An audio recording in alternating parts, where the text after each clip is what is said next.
जय श्री कृष्णा सभी को। कैसे हैं आप सब लोग।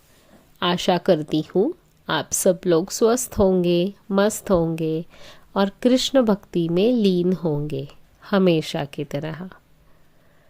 आज का हमारा टॉपिक है the way to change others mind is an affection and not an anger. मैं प्रेम हूँ।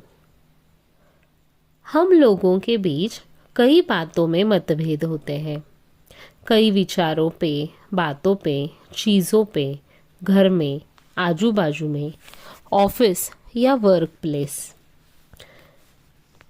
कितने सारे लोगों से हमारे विचार मैच नहीं होते हैं और जब हमारे विचार सामने वाले इंसान से मैच नहीं होते तो उस इंसान को हम चार लोगों में वह सुना के दिखाते हैं, विचारों के वजह से उसे प्रताड़ित करते हैं, उसका इंसल्ट करते हैं।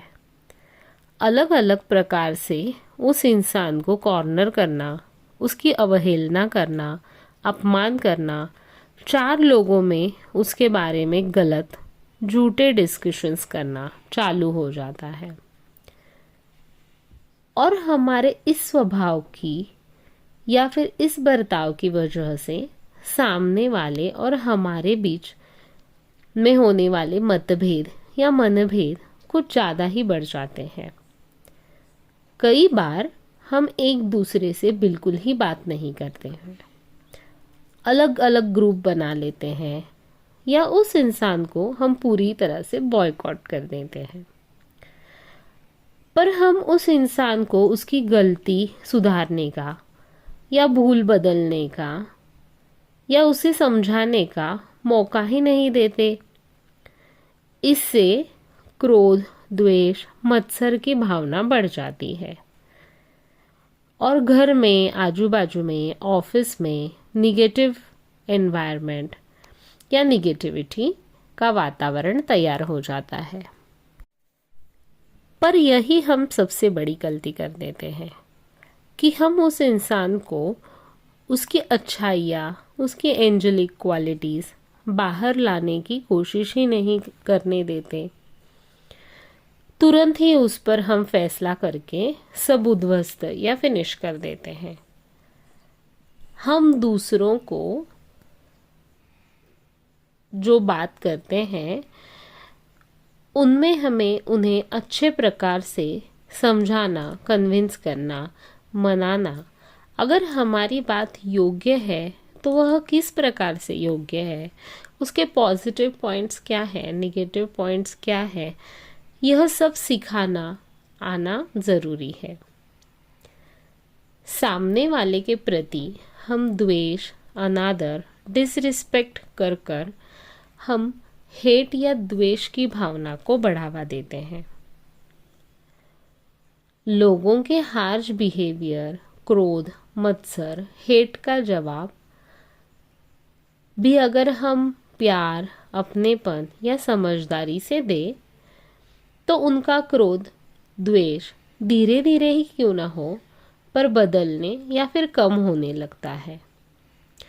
पर यह सब करने के लिए संयम या पेशेंस की बहुत ही ज़्यादा ज़रूरत होती है।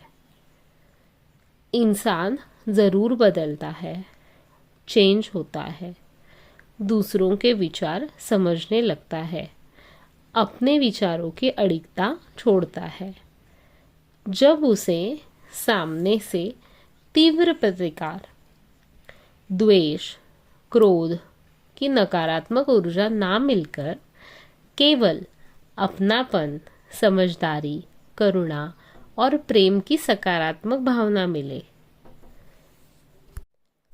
जैसे हम कहते हैं कि किसी के दिल का रास्ता उसके पेट से होकर जाता है, उसी तरह स्वादिष्ट खाना खाकर जैसे आत्मा, मन शांत, प्रसन्न, संतुष्ट होती है, इसी प्रकार से क्रोध, द्वेष, मत्सर, ईर्ष्या, इन निगेटिव ट्रेट्स को हम प्रेम, अपनेपन, समझदारी से जब जवाब देते हैं तो वह जवाब आत्मा मन को धीरे धीरे ही क्यों न हो पर शांत करने लगता है। इसीलिए अपने आप में बदलाव करें, हमेशा क्रोध की एनर्जी में ना रहे। जैसे बीमार को ठीक करने का काम दवाई करती है, वैसे ही क्रोधित दूषित आत्मा इंसान को ठीक करने का काम केवल अफेक्शन या प्रेम ही कर सकता है। और जो लोग प्रेम, करुणा, अफेक्शन, लव, अपनेपन की भावना से भी ना बदल सकते हैं, या फिर वो सुधर नहीं सकते हैं, या फिर उस भावना को वो समझ नहीं सकते हैं, फिर उनको सीख सिखाने के लिए हमारे कल की आएंगे ना।